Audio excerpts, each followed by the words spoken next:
ನೀವೇನಾದರೂ ಹಾಸ್ಪಿಟಲ್ಗೆ ಹೋಗಬೇಕು ಅಂದರೆ ಈ ಸ್ಟೋರಿಯನ್ನು ಮಿಸ್ ಮಾಡದೆ ನೋಡಲೇಬೇಕು. ನಾಳೆ ರೋಗಿಗಳು ಆಸ್ಪತ್ರೆಗೆ ಹೋಗುವ ಮುನ್ನ ಎಚ್ಚರವಾಗಿರಬೇಕು. ಯಾಕಂದರೆ ನಾಳೆ ಸರ್ಕಾರಿ ವೈದ್ಯಾಧಿಕಾರಿಗಳಿಂದ ಮುಷ್ಕರಕ್ಕೆ ಕರೆ ನೀಡಲಾಗಿದೆ. ವಿವಿಧ ಬೇಡಿಕೆ ಈಡೇರಿಕೆಗೆ ಆಗ್ರಹಿಸಿ ವೈದ್ಯರು ಮುಷ್ಕರ ಮಾಡ್ತಿದ್ದಾರೆ.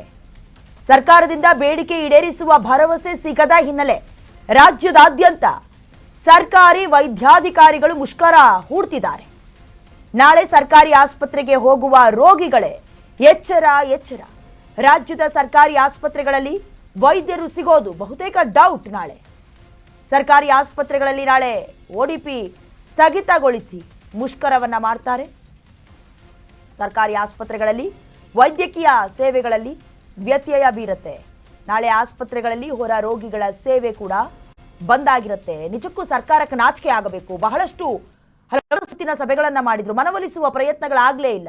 ಇದೇನು ಕಬ್ಬು ಬೆಳೆಗಾರರು ಮಾಡಿದಂಥ ಮುಷ್ಕರದ ರೀತಿಯಲ್ಲೋ ಅಥವಾ ಸರ್ಕಾರಿ ಬಸ್ ನೌಕರರು ಮಾಡಿದಂಥ ಮುಷ್ಕರದ ರೀತಿಯಲ್ಲೋ ಅಲ್ಲ.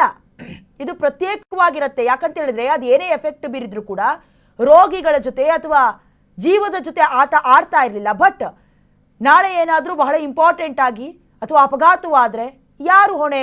ಸರ್ಕಾರ ಹೊತ್ಕೊಳ್ಳುತ್ತಾ?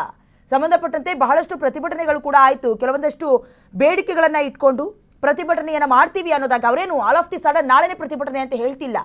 ಈ ಹಿಂದೆಯಿಂದಲೂ ಕೂಡ ಎಚ್ಚರಿಸ್ತಾ ಬರ್ತಾ ಇದ್ದಾರೆ, ನಾವು ಹಂತ ಹಂತವಾಗಿ ಪ್ರತಿಭಟನೆಯನ್ನು ಮಾಡ್ತೀವಿ ಅಂತ.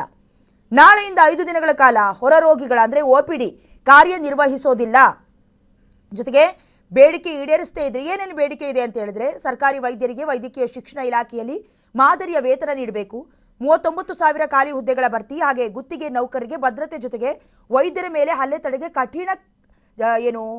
ಕಠಿಣವಾದ ಕಾನೂನನ್ನು ಜರುಗಿಸಬೇಕು ಅನ್ನೋದು. ಇಷ್ಟು ಮಾಡಿಕೊಡ್ಲಿಲ್ಲ ಅಂತ ಹೇಳಿದ್ರೆ ಸರ್ಕಾರ ಇನ್ಯಾವ ಸಂತೋಷಕ್ಕಿದೆಯೋ ಅರ್ಥ ಆಗ್ತಿಲ್ಲ.